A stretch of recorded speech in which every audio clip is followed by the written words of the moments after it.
Welcome to Achieving Success with Olivia Akin. I'm your host, Olivia Akin.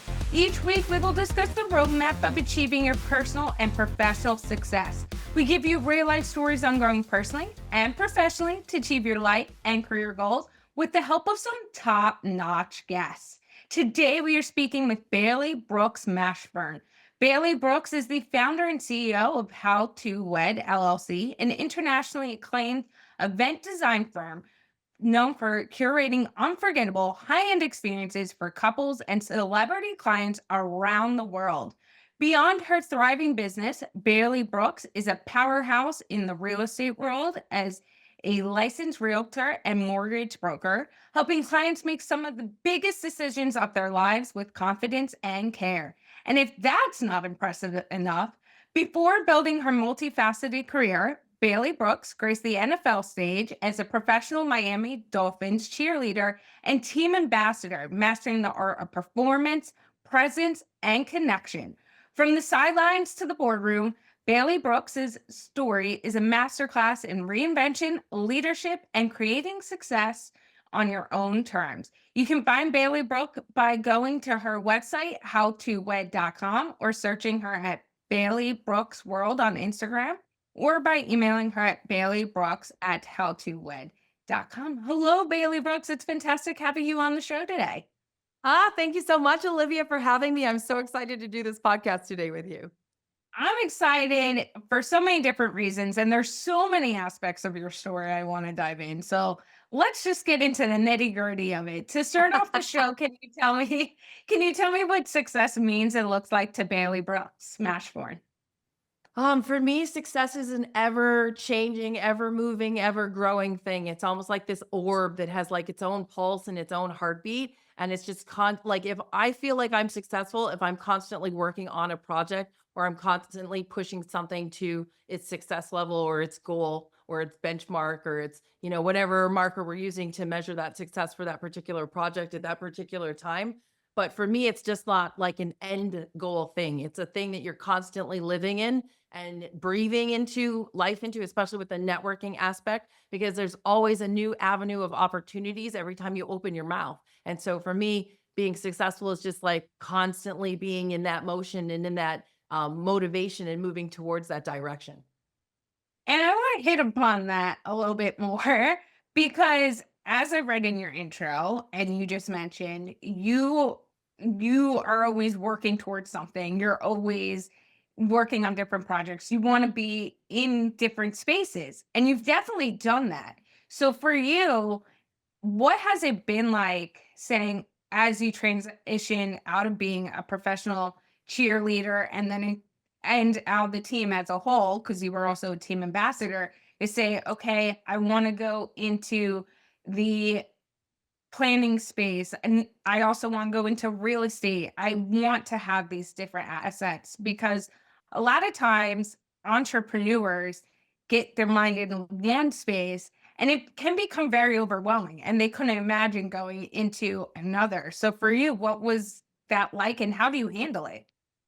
I think I think I'm just built different. I don't I like it's like some sort of weird anomaly. Like multitasking is like a huge deal for me.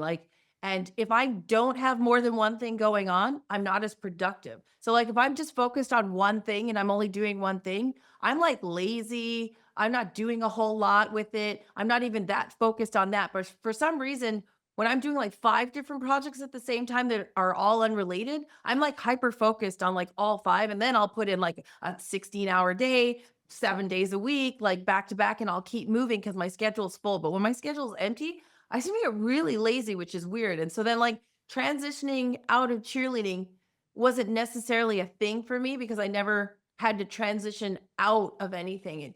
Like there's so many things happening at the same time that sometimes stuff just falls off and gets replaced with a new thing. And so I've been in the real estate market world since 2004 or 5. My first job in the US actually was as a mortgage broker. And because I'm from Canada. And so when I started here, that was my first job. And I got that job pretty much at the same time that I joined cheerleading, which was 2003. So actually, 2003 was when I started in real estate. And so then I had those two simultaneously. and one fed the other. Like I realized that with the cheerleading aspect, I could get more clients because I was a cheerleader. So I was feeding the cheerleading engine to try to drive more clients to my real estate business. And then I went ahead and got my real estate license and then I was actually a bank. I was the correspondent lender that wrote the loan as well. So I did all of that stuff at the same time in tandem. And it's just part of my natural skill level and ability. Like it's just how my brain goes. And I know people have told me, like, relax. You shouldn't be doing so many things because in your brain, the synapses aren't supposed to be going crazy all over the place, which is kind of how my brain looks versus like doing it the way the synapses were designed. So I've heard from people say like Alzheimer's and dementia, like multitaskers like are prone to that sort of thing. But I'm working on that. I'm sure there'll be medicine that'll fix that before I get there, hopefully. Well, But that's how I roll. I mean, if you follow Grey's Anatomy, they're working on it. Yeah, So they're working on it. Yes. there we go. Shonda rhymes, Shonda rhymes. Yeah. No, but I totally understand that because for me, I get a lot of times the same thing. And I find myself in that same rhythm as well. It's like when you're throwing more at me, I'm I'm someone who in general uses a planner and I write everything in that planner. And then I also like write it on a in like an email 1, 2, 3, 4, 5, 6 so that I could like move it around if my day changes, but have it all in one spot and Oh, multiple yeah. check. On my desk, I keep all the different planners for each company. They're all labeled and they all sit on my desk. So the minute I get on a call, I just pull the one I need for that meeting and I'm like, here you go, put this one back. All right, next meeting, next one. I love that because I have two different businesses myself. One, I recently started to get back to the US Coast Guard, and I'm trying to write it on one planner. And I'm like, okay, I might have to invest. So knowing you do that, I'm like, okay, I wouldn't be alone. I'm not alone. But for me, I've found too that because I'm so used to being so busy, and I think it goes back to my days of being in professional sports and just the constant motion of there's always something on the plate. You guys show up, be present, and then move on to the next. That when I get to a point where I'm like, oh, well, this week's slower, or it's the weekend, and if I don't have something thinking or some activity to do, and I get like day two and we're just hanging out on the couch, I'm like, I start getting up and walking in my office and just like touching the computer. I I'm clean my like, desk. Cleaning my desk is one of the things that cost me the most money because I literally cannot function if my desk is messy. So I'll end up cleaning my desk for like 4 hours. listen, sometimes I think what needs to be taken out of this part of the conversation too is everyone has their own thing, right? Yeah. And the thing that gets them grounded and focused and be present. And for you, it's cleaning your desk. For me, sometimes on the weekend, if I feel like, okay, I've had too much downtime, it's coming here, just gradually checking things. Spend 15 minutes and then I'm like, okay, I'm mentally aligned. We're good. There's nothing to worry about. Okay, I could go back to it. But I say you either gotta get me like there's something's gotta be on the books. If nothing's on Yeah. the books, then you're gonna see me go into this phase where then it's, it's I'm just not myself. And not So productive. Yeah. right. So for you, how do you handle having multiple businesses, having time where you need to maybe take that break or go on vacation, whatever it might be, and know that you're not getting in a slump yourself? I literally I'm not a big okay, I also function as the executive director of Kennedy Kids Foundation, which is a mental health organization for teens to prevent teen suicide. And I am supposed to promote taking a break and a self-care day and a rest day and stuff like that, but I'm not good at that. Like I is it's not something I'm comfortable with. I don't enjoy the self-care. Like I do massages on Mondays and I'm like the whole time I'm in the massage, I'm like, oh, I wish you would just hurry up because I've got stuff to do. And like the hour doesn't go fast enough for me. And you would think that I would enjoy that break because I run so many businesses, but I actually run businesses that I enjoy. Like I enjoy the Kennedy Kids work and the stuff that we're doing, and it's very philanthropic. I also sit on the board for Nicholas Children's Hospital, and so I'm going to enjoy that as well. NSU Museum, Art Museum Fort Lauderdale, I'm on the board of governors for them as well. I love art. I love everything art. I buy art. It influences my art collection and how I buy it, the more work I do with them. And then my event planning for me is like a hobby. It is like something they pay me to do as a hobby, but for me, it's like a very natural part of my day. Like I'm former military, so I'm very time structured. And so I know other people are not like that because there's a lot of people in Miami who are not like that at all. And they're offended by my respect for time. But I feel like time is our most precious commodity and you don't get it back. And it's the one thing that everybody knows at the same time. All you do is look at your phone and everyone knows exactly what time it is. So when you're not communicating to other people that you're late, it's disrespectful to me, like beyond every measure. So I love the control of the time for the events and I enjoy orchestrating the whole show. So that for me also doesn't feel like I need to take a break. And then when I take vacations, there is one bag specifically dedicated to like all my files. They all come with me because my office is mobile. And so if I'm going to Germany for 2 weeks, I don't put an out of office responder on my emails. I literally respond to my emails. So I wake up in the morning, I have my coffee, and I just pretend like I live in Germany for 2 weeks. But all of my stuff's still moving.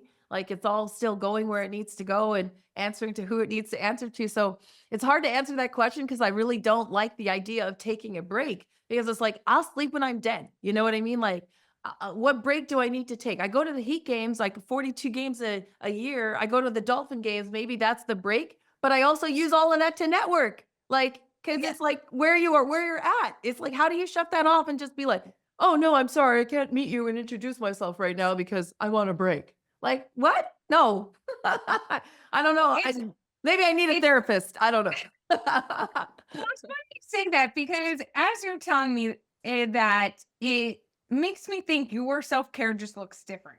And when we use the word self care, I think it's really important to emphasize that self care isn't cookie cutter and it does look different for everyone. So I don't think it's that you don't do self care. I just think for you and the way your mind works, similar to mine, it just ends up looking different than what most people identify as self care, but at the end of the day, the thing what self-care is be able to get yourself back in alignment, be in joy, be in peace, and keep feeling fulfilled so that you can show up the best way you can in every aspect of life.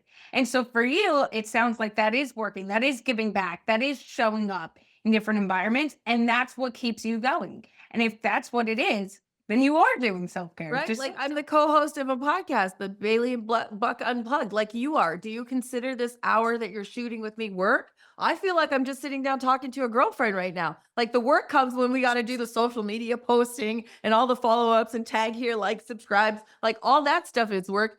I pay somebody else to do that. Another person on our team handles that. I show up, I get on the podcast, like I'll makeup on, I'm cute, and I'm having a yeah. great time. Like this is not what it's not work for me.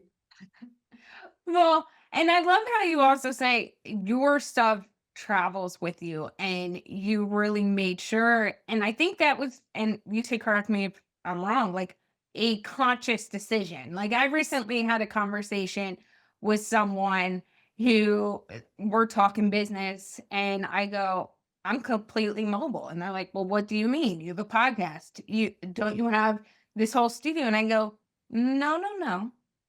I made the conscious decision when I started my business to be able to be wherever I needed to be and make sure everything was mobile. So my mic, I talked with my team. I said, okay, what's the best mic and what's the best mic that I could like throw in my carry on and go? What is the best camera? What's the best camera to throw in my carry on and go? Um, and for me, it ended up working out really well because, as you mentioned, and I want to dive into that a little bit more too, you served in the military. My boyfriend is a chief in the U.S. Coast Guard, so we're now moving every 2 to 4 years. So you got to So be able, if you want to stay in that relationship, your job has to be mobile. yeah. And I Okay, think, so that's why I'm completely mobile. And I'll be honest with you, that came out of COVID. That came out of the pandemic. The pandemic taught me how to be mobile and allowed me to have an excuse to go mobile. So with event planning, when I first started the company in 2014, I used to meet every single potential, not client, potential client for a coffee at a Starbucks in their neighborhood, wherever it was, to introduce myself and sit down and do face to face meetings. And the drive time that I save now by being able to have back to back appointments without having to drive from the Mhm. coffee shop to the next one, the gas I save, the wear and tear on my car that I save, the my mileage deduction's been reduced, but like this this whole thing brewed out of the pandemic, but also my relationship is he's extremely mobile. My husband is super mobile, and so his business is global. So if I don't want to get left behind when he's going on a business trip, like for instance, possibly to Berlin in a 2 week, have to be able to pick up my stuff, figure out the time zone, and keep my own stuff moving if I want to attend. Otherwise, I got to stay home, and I don't want to stay home. I'm like, I I hear want you. to go too. Yeah, I want to go And too. and that's the thing too. And I think it isn't just about being left behind, but it's being adaptive and Yeah, adapting. And I think that is really key because I have a lot of discussions when I move. For example, we're currently located in Juneau, Alaska. And really, you're in Alaska right now. Oh, that's yes, wild. I've always wanted to go to Alaska. I'm well, like, you can come out and visit and we'll give you a whole tour. that would be amazing. But it's one of those things that, especially being in Alaska, which is not part of the lower 48 states, obviously, and being way smaller when you go to towns. Juneau's their capital and one of their bigger cities, but you get a military spouses that come here and they either go, "Oh yeah, I have been, non-working for X amount of years, or it's really hard because I had this career and now can't really do that here. So I don't know the space I'm in." And for me, it's like, and we've jokingly said this, is that before we met, I built my company to be mobile. And if I was still working in the space I was working before starting my business, the probability we'd still like even try to make it work because of having to show up and being physically in two different locations, mentally on two different tracks, and trying to handle that would it really work out? So, No. like, for me, yeah, it's like one of those Answer things. is no. The minute he told me he was leaving for Alaska, you was gonna be like, "Bye." Well, I'm Alaska was never a space I wanted to live, and I'm Yeah. very transparent about it. It's been a magnificent journey. It has also made me align and get focused in other areas as well, because what you should do in Miami and Florida, which shout out, that's where we were stationed before this, it's quite different than what you could be doing in Alaska. Yeah. And so you have to really get good at adapting when you're in different environments. How do you adapt when you go from one environment to the next and say, make sure that not only are you working on your stuff, you realize where you are? Because sometimes I know busy entrepreneurs, they get in one space, they're like, okay, but I'm just focusing on XYZ. So it doesn't matter where I am. Sometimes I forget. Most of the time, But I just forget what day it is, to be honest. yeah. And like that's the thing. So how when you're going different places, do you also use that as an opportunity to explore, do different business or do different things? So my adaptability honestly comes from the fact that I went to 12 different schools growing up. From kindergarten through 12th grade, I had gone to 12 different freaking schools. So I have been learning how to reintroduce myself to different cliques, let's call it, as since I was a kid, since I was 5. And being a mixed race child, my father is German, and my mother is Trinidadian. And so I was too black for the white kids and I was too white for the black kids. And there were no mixed kids at the time because not a lot of interracial dating was happening in the 70s because I think it only became legal in the early 70s. So in 76, when I was born, it had barely been legal a decade, I guess, for an interracial couple to be together. So my parents divorced. The relationship was super rocky because it was also very hard for my German side to accept my mom. And until I was born, I was the miracle baby. But anyways, they kept pulling me back and forth in the divorce and the child sharing and all this stuff. So my adaptability as an adult now stems from what most people would probably consider a childhood trauma. And I actually considered it like as a tool that I had that no one else had, because really does it matter that I wasn't popular at all in school, in grade school or high school? Does it matter? Not really. It would have mattered at the time, but if you peaked in high school, your peak is over. And so now my peak is now while I'm in this entrepreneurial um, space in my life that I started when I was like 30. I'm 49 now. And so the last 19 years of my life, I've been an entrepreneur and just figuring out what I want to do and how I want to do it and being adaptable in a new country because I'm from Canada. I lived there 28 years of my life. So then coming to Miami, which was a culture shock because I'd never seen this many Black people in one spot at one time. Where I'm from, I'm the minority, like meaning minority in numbers. You know what I mean? And so when I came here, then they also didn't know how to adjust to me because I don't know African American history. So I learned I went to school in Canada, so our history is different. And they're really upset that I just don't know all the things that they know. And I'm not mad about all the same things that they're mad about because I grew up differently. I was exposed to it. So my adaptability probably comes from my family upbringing and the fact that I was in a crossroads between a Black household and a white household. And I learned both sides. And so like literally sometimes I think I can fix the whole racism issue in the US because I understand what both sides are saying. And so that's how I am naturally in business too. Like I understand both sides and I look for both sides all the time. And it makes me better at whatever it is I'm selling or building because I've considered both aspects so that it accommodates as many people as possible versus annihilating different groups, if that makes sense. It does. And I think too, what you brought up is a really important point of being able to see both sides and how that experience can really be leveraged as that not only a tool in your toolbox, but a superpower, right? Yes. Because it is really something when you can take a step back and see both sides and make both sides come and understand the perspectives that is a massive differential. So how do you handle that when you can see both sides? Either your clients on one side of the spectrum or the other, you're dealing with both.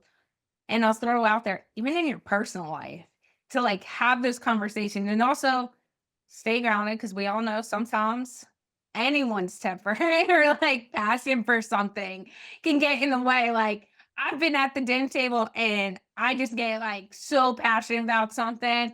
And my boyfriend or my friends be like, okay, Olivia, like calm down. I'm like, I'm not trying to yell. I'm just trying to tell you. Like, I'm passionate about it. And it's like something that could be completely like positive and nothing of an issue. And I'm just like, my voice goes up and I get really passionate, like, but do you see this? Like, this is what I'm talking about. And they're like, okay. So for you, how do you handle that and make sure that you stay neutral? So in business, I'm willing to walk away from money. Like in business, for me, it's just all money isn't good money. And so it's like boyfriends. It's like boyfriends. Like, listen, if he's a bad boyfriend, girl, cut him and move on. There are more available options. I don't know why everyone is so fixated on the fact that the one standing in front of you is the be all end all. That is not the case. There are more. Same for men. If she is like dragging you down and she is not on the team, cut her, move on. There's more. Like, you can't just get stuck on this one client or this one person. And I'm the same with that with my friend circle. My friend circle knows that I'm going to say it the way it is. I'm not going to sugarcoat it for anybody because that requires me to lie in some form or fashion to the people that I claim I love or that I'm loyal to. And I refuse to bend any of my core values for somebody else because my core values are what make me. And if I don't believe in my core values and love what I have as core values about myself, and I'm willing to bend them then to make somebody else more comfortable, then I just don't need to be in the same space as that person, because why am I bending to make them feel more comfortable? And it's not like being rude or being mean, it's just being honest. And so with my friends, I'm very passionate too. Like if you keep doing the same stupid thing over and over again and you keep calling me for advice on the same stupid thing, eventually I'm just going to cut you off and be like, "Hey, listen, don't call me about this again. You've already wasted 5 hours of my time. It was 5 different calls. I gave you all the answers. You didn't do one thing that one suggestion that I gave for you. Obviously, you're not ready to change. You just want somebody to vent about it and stay in the same situation where you're at. So call somebody else, but call me back when you want to actually implement the changes that I suggested so that we could progress. But if you're not progressing, I'm not going to keep you in my backpack as a rock, as a brick. I've removed all that stuff that weighs me down. I've gotten rid of all that stuff. And I am like, I need to be free and flexible as possible so that I can facilitate my life. I'm also a mom to 5 kids, for crying out loud. Like there's 5, they come first on top of that. And I can't just cut them off. I can't just be like, "No, I'm not your mom anymore," you know? So everyone else has got to have to take a back seat and just understand that when you prioritize yourself first, and then the people that you have to take care of, and then the extra people that you've chosen to be part of your family, they all have to act accordingly. And if people aren't behaving well, they're behaving badly and they're dragging you down, well then sometimes they're in your life for a season, a reason, or a lifetime, and maybe that season is over or the reason is over.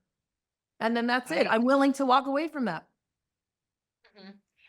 What got me, and I love how you brought up the season reason aspect, because I'm a huge Tyler Perry fan, probably bigger than people might, be like, Olivia. I will watch every Tyler Perry movie. I will, especially Medea. Yeah, Oh my I can. gosh. Medea is the Hysterical. shit. And anyone who says otherwise, I have a problem with you. Okay. Because if you really think, and this is my 30-second rant on this, if you really think that Tyler Perry isn't creative as shit with that, because he's sitting there and not only are you laughing the whole time, there's mix of emotions, but if you really take a step back, Medea teaches you so much about life if you really listen. And I think that's another space in it, is if even in the Medea movies, if you really look at it from a perspective of listening and absorbing and being present, you'll see there's so many life lessons You in get the there. joke. You get the joke.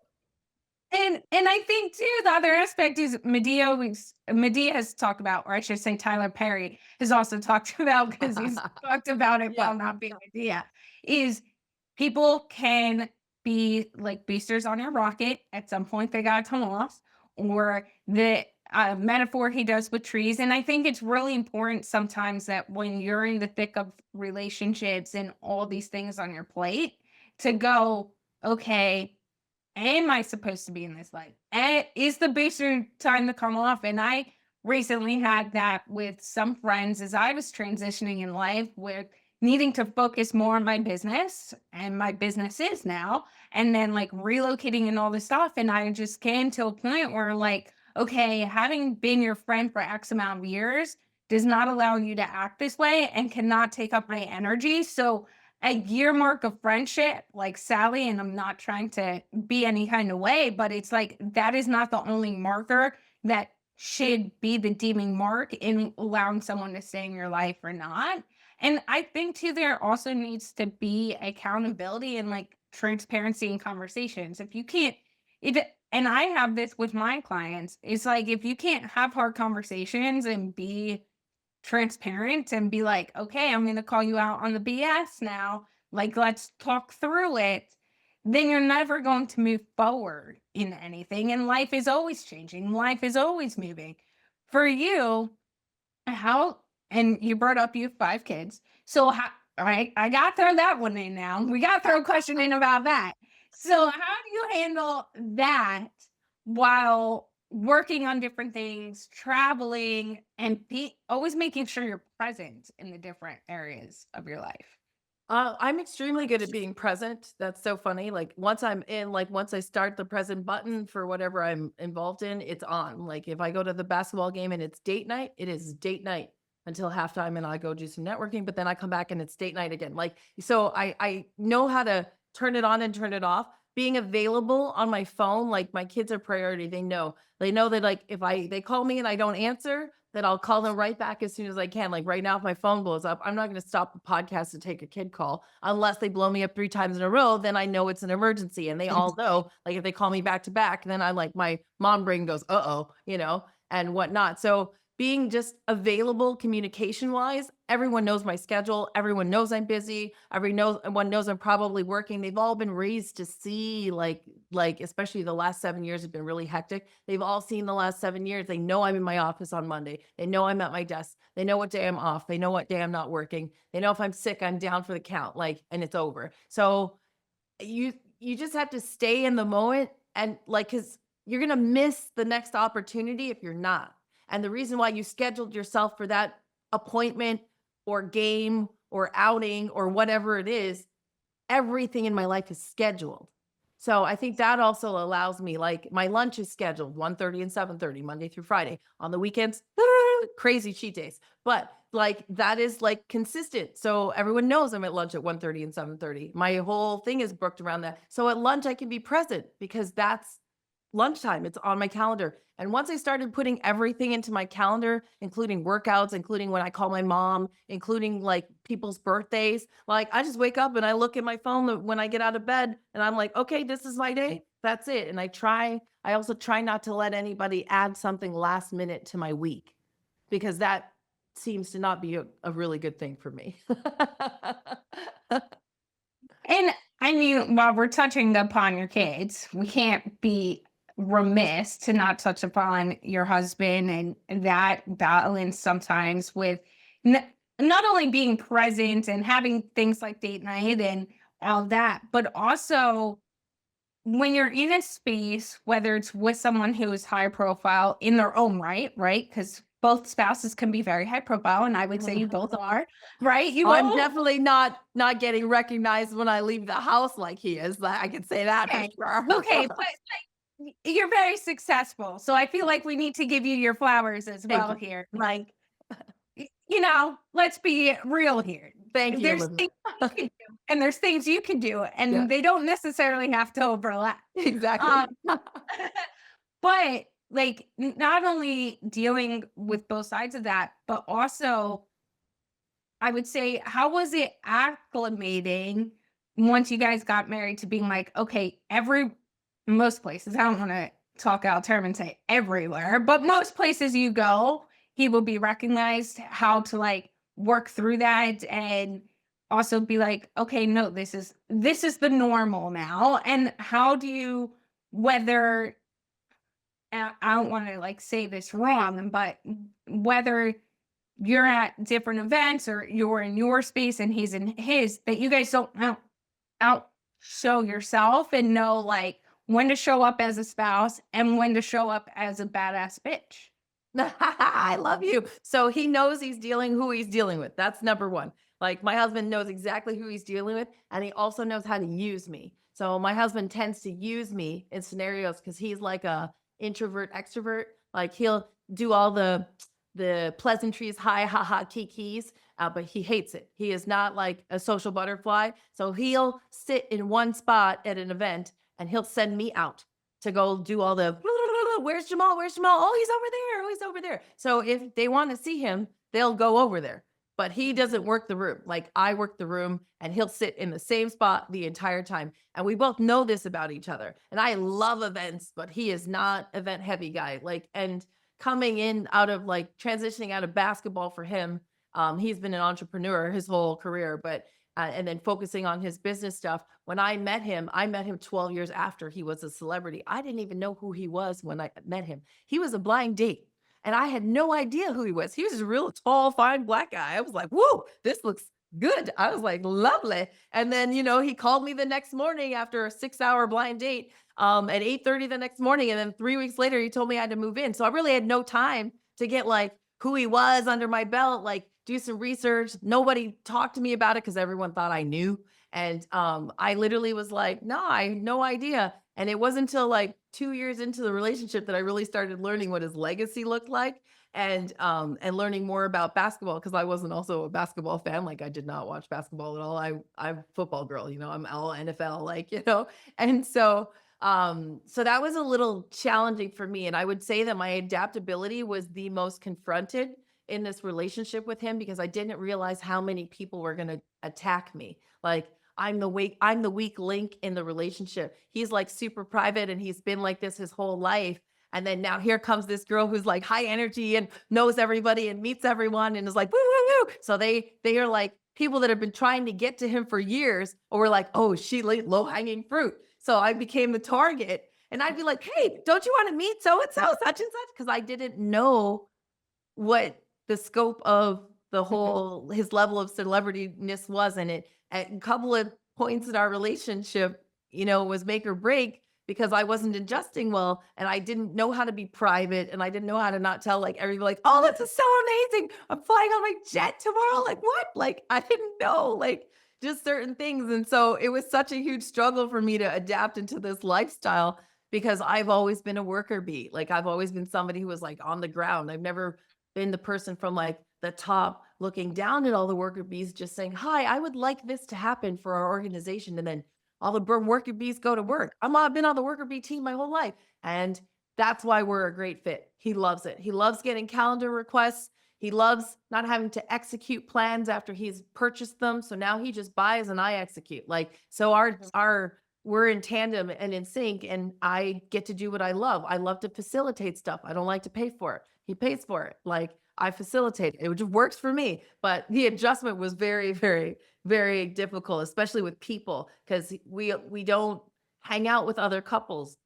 We hang out a lot. I mean, like a minimum 4 hours a day is spent in conversation on a daily basis since the day we met 7 years ago. And it's still like that, if not worse now, because now we have businesses together, and then the kids together. So it's worse now, but we do a lot of home. We're like homebodies, and we like to just go solo. So that also helps. But it's I don't have a clear answer for that because it's just all over the place. I'm still figuring it out. Like, Well, but you bring up a good point because you and I have similar personalities, and I'm a very transparent and yes. like, you might know, I'll tell you. You wanna I know love everybody. I'm like, I love you. I love you. I love you. And he's like, what are you doing? I don't You're know. like, "Oh, you wanna know my goals for a year? What the business is doing?" I'm like, "Yeah, sure, I'll tell you, Yeah. no problem."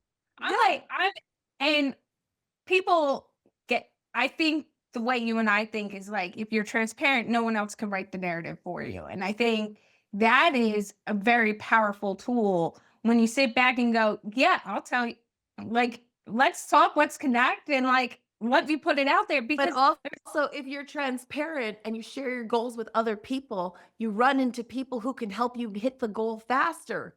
So I've yeah. always shared because I'm just like, that's how I've gotten through my whole life is by sharing some random stuff. And someone said, oh, I know a person who could do that for you. Oh, really? Okay, let's get that done. You want to get that done tomorrow? And boom, this thing I've been working on for 6 months was done tomorrow, all because I opened my mouth in the right space and time. So that's the transparency. It's fueled by the fact that I get more done the more people I tell.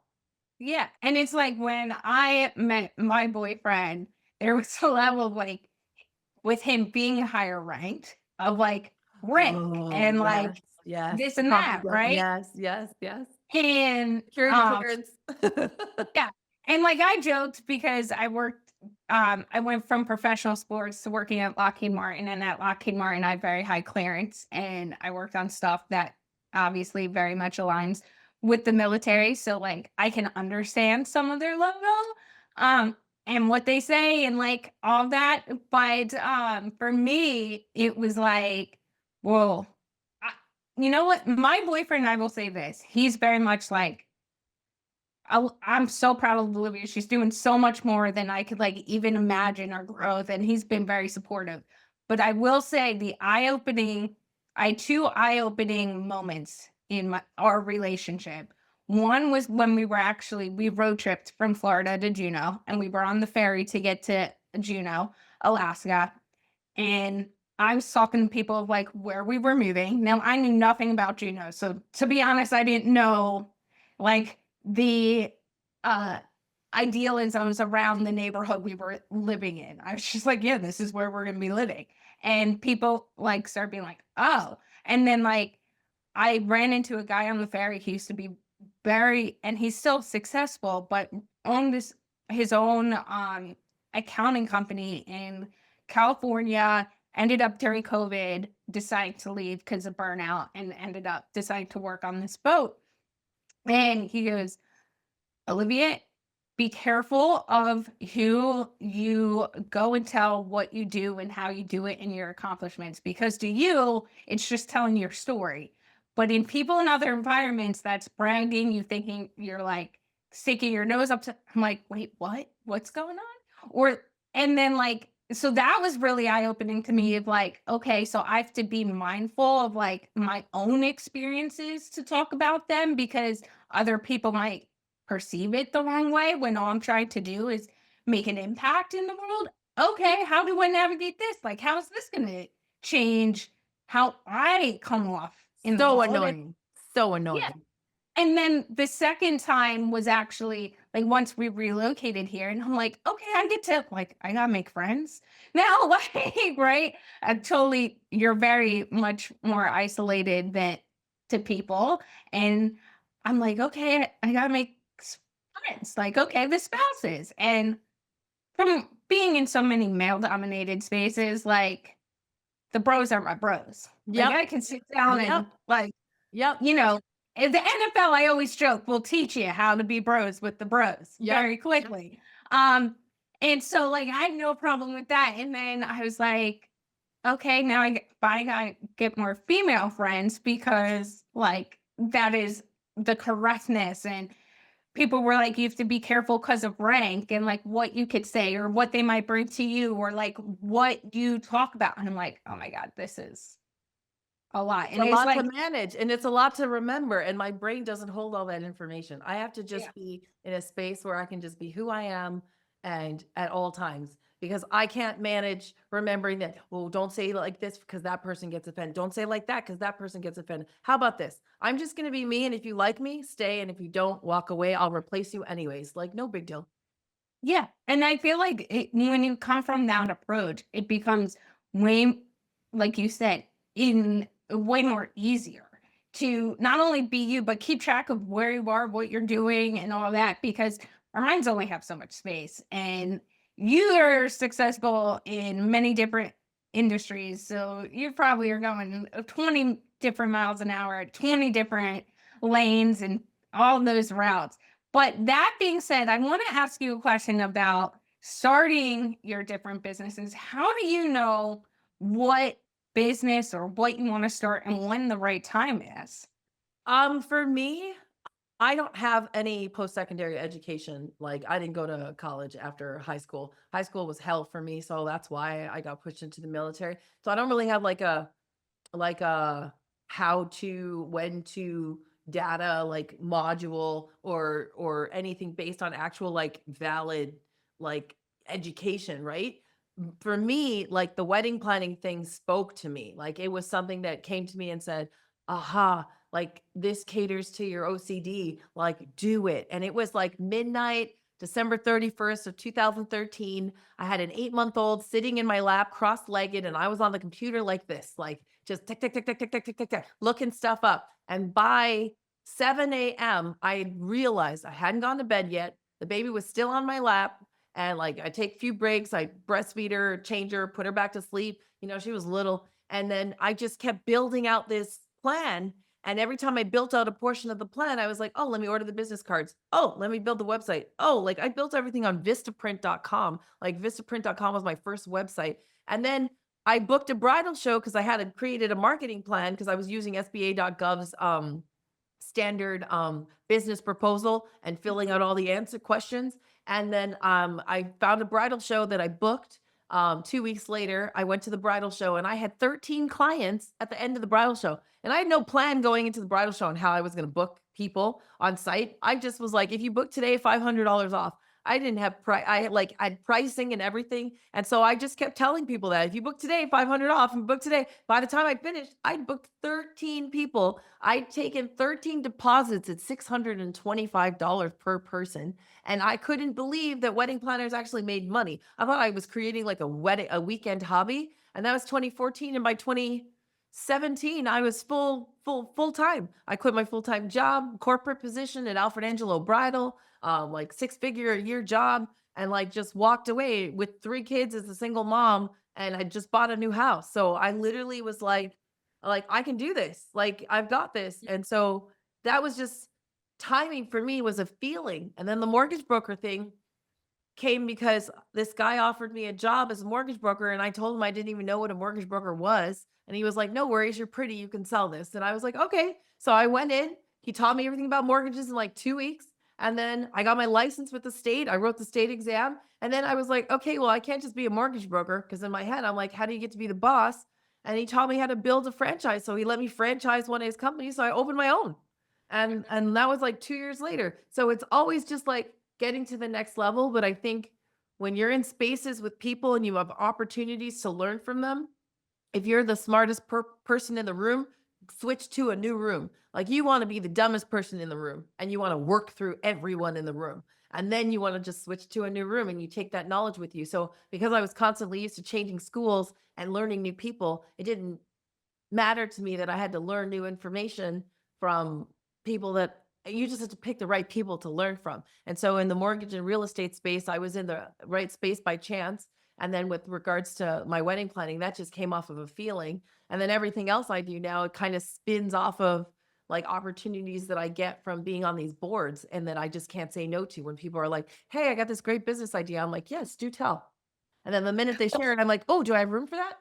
Oh, yeah, I think I can take on that too. Okay, let's do it." Like, how much work is required from me? You just need me to be on the conference calls? Oh, I can do that.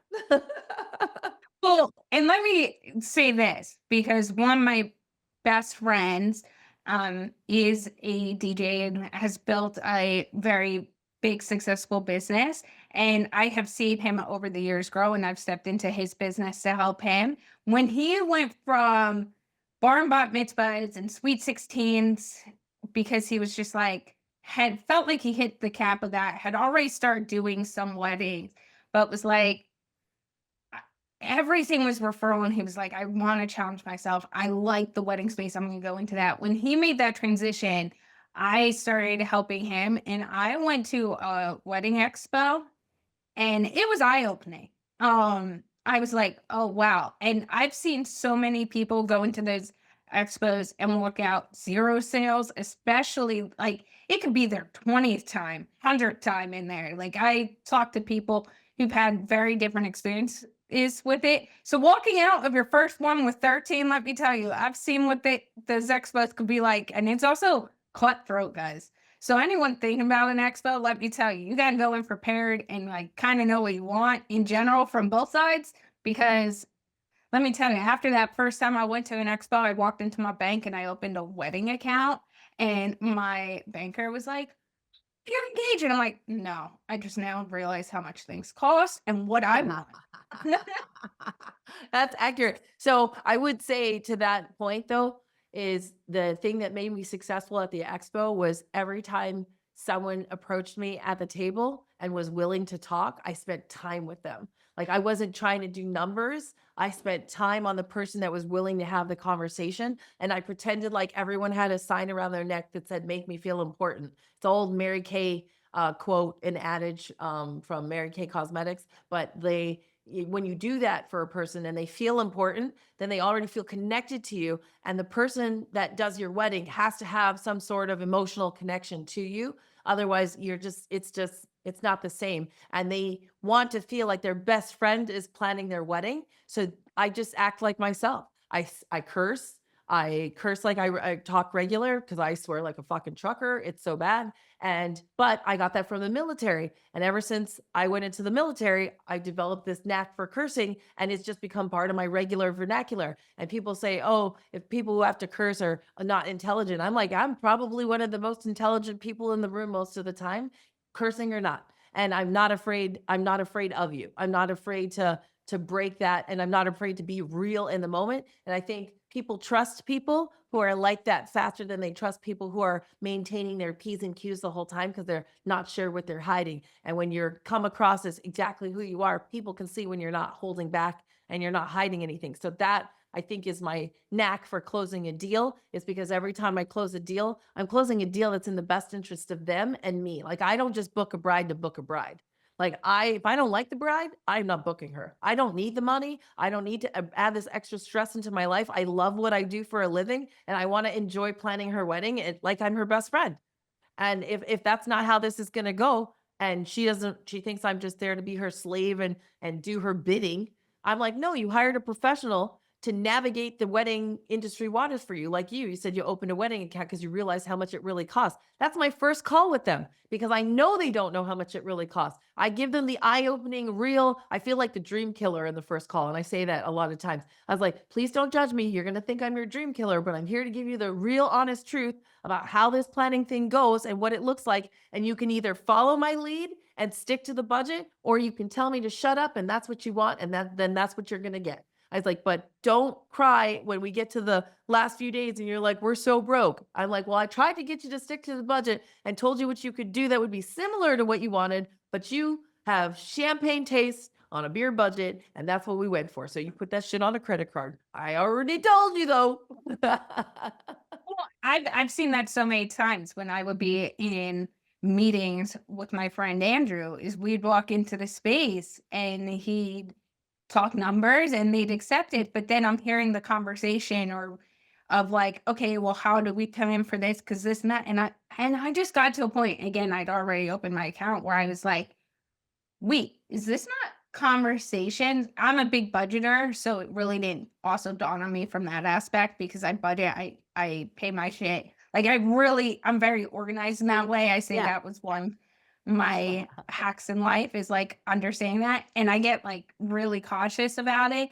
And I'm just like, wait, so many people going to the wedding space and whether they get everything they want or not, but they never thought about money in it in general, I feel like. Some people But just don't know how much it costs because the wedding industry isn't like something that you see on a commercial. You know, it's not something you pass by in a store. Like if you're in the wedding space and learning about weddings, it's because you're either having a wedding or you work there. Otherwise, you don't know the brand names. Like people don't know. I'd be like, oh, do you want to wear Inez DeSanto? And they're like, who? I'm like, she's so well known in the wedding space, like Monique Lullier, huge in the wedding space, but like that's a $10,000 start rate on a dress. Like people don't know that. And like you might know who Balmain, Balenciaga, and Chanel are, you know, but until you get to the wedding space, you just don't have an idea. And what happens for me is I literally want that first phone call with both on the phone to reveal the information to them for them to make the decision on whether or not they actually want to just go to the courthouse, do a backyard wedding, or they want to go full throttle with the plan. And I give them that option to get out of the contract. Matter of fact, I'll plan courthouse, I'll plan backyard, or I'll go through with the plan because I don't want my couples, I don't want my resume to say that the couples that I married that I facilitated are all broke or divorced because they fought over they're in financial ruin at the end of the day. I want them to be, yes, we have money for this because we already own a house. Like if you're taking all of your money to have one freaking party for 5 hours to showboat to all your friends and family and you don't have a place yet, like a home, and you're going to be renting after the wedding, I think that's personally ridiculous. And I tell them in the call, I was like, hey, are you really sure you want to drop the $35,000 you guys have saved so far on this instead of on a house? Oh, yeah, we'll get a house later. No. Are you sure you don't want to like flip the reverse? I was like, because the real estate is how you're going to make your money. Like how long did it take you guys to save $35,000? Tell me. And they'll tell me. I'm like, you know how many years it took to save that? You don't want to buy the house first and then take out an equity loan for the same amount when your house has equity and then use that for the wedding because then you already have the house and you can pay back this loan slowly. and I think the added level you have to the conversation is the housing industry and The that real aspect estate background, yes. And because yeah, I'm where like, you yeah, can actually piece it together. Like, are you yes. serious? Because I'm like, you're also going to need life insurance. You guys are going to need medical. And when do you start want to planning having kids? So I immediately get like all up their nostrils into their life plan because and this, God forbid, I take on one more thing, but everyone keeps telling me for the last like 8 years of my life that I should be a life coach. And I'm like, I Mm. haven't got time for that. And I don't think I could life coach and pimp myself out to people I don't know. I think I could life coach the people I love and that I know because I care about their result. I care about them making it. But to just like have some random person, stranger pay me to listen to them, yeah, no, like that, I can't take that on, right? But like if they're paying me as a wedding consultant, I'm looking at their love and the health of their relationship and what they have to encounter next. And then I know what they don't know because I'm 49 and most of them are like in their late 20s or early 20s, even, and they're getting married for the first time. And I'm like, wait a minute, have you discussed this with your parents? Like, Well, and parents will tell you the truth too, yeah, right? We all know essentially that. talking myself out of a client too sometimes, like, I'm talking myself out of a job, but at the end of the day, my core values will not allow me not to share the information. At least they can say, "Well, she tried to tell us." And I think when you bring that up, it's not about, yes, and I've done that myself too, where I'm like, listen, this really doesn't align. Like, you should really think about this. Yeah. But I think people take that, and when they are ready or they can refer a friend, that's when that business and that referral side really comes in, that people don't think about the power of that because we've been driven into just sell, just get the money. Like you said earlier, just focus on all the numbers. And it's like, yeah, that's great for here and now potentially, but long term, that well's gonna dry up real fast, and you're gonna realize you're always gonna be chasing the shiny penny. Yeah, I Well, turned off my marketing in 2019. I haven't turned it back on because of yeah. COVID. I shut it off, and I literally haven't had to turn it back on. Well, Bailey Brooks, I can't believe we've already gone past the hour, and I feel like we could just keep talking for more on so many things. But how can people get in touch with you if they want to connect with you? Honestly, just DM me at Bailey Brooks World on Instagram. It's the easiest way. I mean, at this point, DMs are like a text message, so you have direct access to me. I'm gonna get the alert. I'm a slow responder though. I'm slow on the DMs. I'm very slow. So if you want to go to my website, howtowed.com, which is how with the number two wed.com, you can just use the info and that emails me. So that's a secondary point that you're going to be able to catch me on. And then, of course, the Kennedy Kids Foundation, you can find me doing events in the community in South Florida area as well. So find me, look for me. I'll chat with you. Well, thank you, Bailey Brooks, for all of your insight today. Thank Like you I for said, having me. this has been so enjoyable, and we're like besties. Like I Yeah, felt like yep. I could Yep. I'm keep everyone's going. best friend. You're on the list now. I'm coming to Juneau. Yep, you better. And when you do, you better tell me, and I'll give you all the spot. Yeah. And so, a few of our key takeaways from today's conversation is have self care be what it looks like to you. Don't let the word self care make you feel like you might not be doing it. As Bailey Brooks brought up, her self care looks like showing up in different places, networking, being present, and always striving for more success. And that's what keeps her fueled and going, as well as time is the most a precious thing. That is so true. And I think we should all take audit sometimes of how we're spending our time. And if that is really what we want to be spending our time on. And I love how Bailey Brooks brought that up and demonstrated all the different ways you can be present while working, including having multiple planners so that you can really take the one you're working on now out, look at what you do, and not spend time, even in that example, going between all your different notes, trying to find what you're looking for, because that wastes time as well. Adapt Adaptability is a tool. I think this is one of our overarching themes of today's conversation is being adaptable in different areas of your life and in different conversations, and understanding that you need to harness that to be able to show up in every room, as well as all money is not good money. I love this point because, especially in starting in any kind of venture, you go, okay, whether it's sales, owning your own business, whatever it might be, is like, okay, I just got to get the sale. I just got to sign this person. I just have to do that and it'll work out. But not all money is good money, and not all sales and working with clients is gonna give you the results you want. Because, as Bailey Brooks also mentioned, if you don't have the right client relationship, then they'll end up turning around and not being happy. Then they're not going to refer to you. They might rate bad reviews. Who knows? So, I mean, let's not go down that avenue as well. And lastly, always be learning. Be the dumbest person in the room, because if then you can leverage other people's knowledge and use it as a tool to understand perspectives. Even if you don't want to necessarily be doing what they're doing, I think understanding what they do and how they do it brings a new level of understanding to this table. This was a great episode with our top-notch guest, Bailey Books Mashburn. Thank you for listening and have a successful day.